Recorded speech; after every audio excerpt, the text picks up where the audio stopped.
সবাই আমাকে বলছে বাংলা সিরিয়াল রোস্ট করো, বাংলা সিরিয়াল রোস্ট করো। কিন্তু আমার কথা হচ্ছে, যে জিনিস অলরেডি আমার জীবনটাকেই ভাজা ভাজা করে রেখেছে, তাকে আমি কি করে রোস্ট করব? তাছাড়া আমার না আছে সেই আগের মতো রোস্ট করার ট্যালেন্ট, আর না আছে এখন সেই রোস্ট হওয়ার মতো সিরিয়াল। আছে, একটা সিরিয়াল তো আছে, জগদ্ধাত্রী। জগদ্ধাত্রী জগদ্ধাত্রী প্রায় 1000 এপিসোড ধরে চলা জগদ্ধাত্রী সিরিয়ালের মূলে আছে একটি বাঙালি পরিবার, মানে মুখার্জি পরিবার। এই পরিবার রবিবার থেকে সোমবার দিনে 2 বার আমার মাথা খেতে টিভিতে চলে আসে। সিরিয়ালে দেখানো হয় এই মুখার্জি পরিবারের আছে বিরাট, কোহলি নয়, বিরাট বড় ব্যবসা। ওরা মুখার্জি গ্রুপ অফ ইন্ডাস্ট্রিজের মালিক, ওদের আছে দৈনিক খবরের কাগজের ব্যবসা। কিন্তু এমন একটা ফ্যামিলি যাদের হাতে এরম অগাধ টাকা, মানে আইপিএল টিম কেনার মতো টাকা, তারা কেউ কোনোদিন অফিস যায় না, শুধু ঘরে বসে রাজা উজির মারে। তা এই পারিবারিক ব্যবসার মালকিন হচ্ছে এই বাড়ির মেয়ে কৌশিকী মুখার্জি। আর এই পরিবারেরই পুলিশে চাকরি করা পুলিশ ছেলে স্বয়ম্ভুকে বিয়ে করে এই বাড়িতে আসে জগদ্ধাত্রী। জগদ্ধাত্রী একজন দাবাং মহিলা এবং সে নিজেও পুলিশের ইন্টেলিজেন্স বিভাগে চাকরি করে। তা জগদ্ধাত্রীর বর স্বয়ম্ভুকে পুলিশ অফিসার না বলে পুলিশ অফিসার বলার একটাই কারণ, যখনই আপনার মনে হবে সিরিয়ালের কোনো ক্যাচাল স্বয়ম্ভু সমাধান করবে, মানে এই করে ফেললো বলে যা জগদ্ধাত্রী সমাধান করে ফেলে।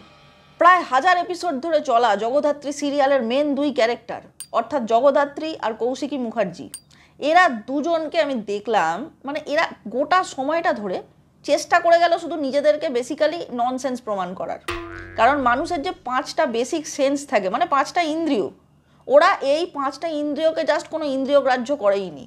ওরা দেখিয়েছে ওদের এই 5টা সেন্সের ওপর কোনো বিশ্বাস নেই, যত বিশ্বাস একটাই সেন্সের ওপর, সেটা সিক্সথ সেন্স। এই দুজন মহিলা 1000টা এপিসোডে কিছু না 10,000 বার নিজেদের মাথার এই সাইডে টোকা মেরে মেরে সিক্সথ সেন্স বলেছে অস্ট্রেলিয়ান অ্যাকসেন্টে। আমার কেন জানি না এদের মুখে সিক্সথ সেন্স এটা শুনলেই উচ্চারণটা আমার কিরম যেন হালকা অশ্লীল লাগে। সিক্সথ সেন্স বলা ছাড়াও জগদ্ধাত্রীর আর একটা মুদ্রা দোষ আছে, সে কিছু হলেই লোককে বলে শ্যুট করে দেবো। তো করো না, কে বারণ করেছে? আমরা যেন জানি না যে মেঘ গর্জায় সে মেঘ বর্ষায় না। তবে বস, জগদ্ধাত্রী সিরিয়াল নিয়ে যাই বলি না কেন, মুখার্জিরা উচ্চ ঘর, আগাথা ক্রিস্টির বংশধর। একমাত্র আগাথা ক্রিস্টির উপন্যাসের সঙ্গেই কিন্তু জগদ্ধাত্রী সিরিয়ালের তুলনাটা চলে, কারণ আগাথা ক্রিস্টির উপন্যাসের মতো জগদ্ধাত্রী সিরিয়ালেও রয়েছে গাদা গাদা ক্যারেক্টার। আর কী সব প্ল্যানিং প্লটিং, কী সব টুইস্ট! জগদ্ধাত্রীর প্রথমে বাচ্চা হলো, কিছুদিন পরে ব্রেন সার্জারি হলো। ওদিকে সিরিয়ালের যে খলনায়িকা, সে হাবি জাবি টাকা খরচা করে একে ওকে টাকা খাইয়ে ঘুষ খাইয়ে জগদ্ধাত্রীর ভুলভাল চিকিৎসা করিয়ে তার লাইফটা পুরো হেল করে দিল। এর ফলে যে জগদ্ধাত্রী একদিন 4 হুইলার চালিয়ে মারপিট করতে যেত, সে এখন 2 হুইলার চালায়, মানে হুইল চেয়ার চালায়।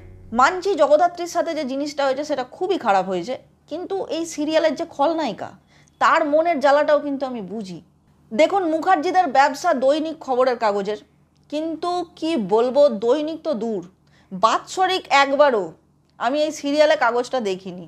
মানে কৌশিকী মুখার্জির যে কাগজ নিজে পিছিয়ে থাকে, পিছিয়ে রাখে, সেই কাগজ থেকে যদি মুখার্জিরা এত টাকা কামায়, তাহলে মুখার্জিদের কম্পিটিটরের একটু গায়ে জ্বালা তো ধরবেই। ওদিকে সিরিয়ালের প্লটের প্রয়োজনে জগদ্ধাত্রীর মেয়ে দুর্গা মায়ের থেকে বিচ্ছিন্ন হয়ে অনাথ আশ্রমে বড় হতে থাকে।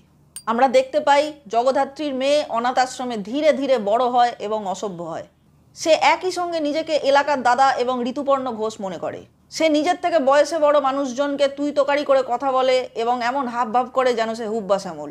উদাহরণস্বরূপ বলি, সে কৌশিকী মুখার্জির কাকা রামনাথ মুখার্জিকে গুবলু বুড়ো তুই বলে কথা বলে। সে বোঝে না যে ঋতুপর্ণ ঘোষ ওয়াজ ক্লাস অ্যাপার্ট, তিনি যা করতেন সেটা শুধু তাকেই মানাতো। তবে এই সিরিয়ালের যে ব্যাপারটা আমার সব থেকে বেশি চোখ টেনেছে, সেটা হলো এই সিরিয়ালের খাওয়া দাওয়া। দেখাচ্ছে একই দিনে এরা ইলিশ, ভেটকি, গলদা, পাবদা, গাবদা, ছোটদা, বড়দা সব খাচ্ছে, সব মাছ খাচ্ছে। মানে এটা মুখার্জিদের বাড়ি না ইলিশ উৎসব ধরতে পারবেন না। সব সিরিয়ালের মতো এই সিরিয়ালেরও একটা মূল ক্যাচাল আছে, আর এই সিরিয়ালের মূল ক্যাচালটা কি না, কৌশিকী মুখার্জির পর ওদের ওই ভাটের খবরের কাগজের দায়িত্ব কে নেবে? দেখুন, এই সিরিয়াল সম্পর্কে এর থেকে বেশি আমি আর কিছু বলতে পারবো না, কারণ আমার অবজারভেশনাল কমেডি করার স্বার্থে আমি এই সিরিয়ালের এতটাই অবজার্ভ করতে পেরেছি। আর এইটুকু অবজার্ভ করতে গিয়ে আমার চোখ, কান, ব্রেনের ওপর দিয়ে যে পরিমাণ ঝড় বয়ে গেছে, সেটা আমি ছাড়া আর কেউ উপলব্ধি করতে পারবে না। তাই আমার আজকের ভিডিওটা আপনার ভালো লেগে থাকলে প্লিজ চ্যানেলটা সাবস্ক্রাইব করবেন আর ভিডিও অবশ্যই লাইক করবেন। এই ছিল আমার আজকের ভিডিও। খুব তাড়াতাড়ি ফিরবো নতুন আর একটা ভিডিও নিয়ে। ততক্ষণের জন্য টাটা।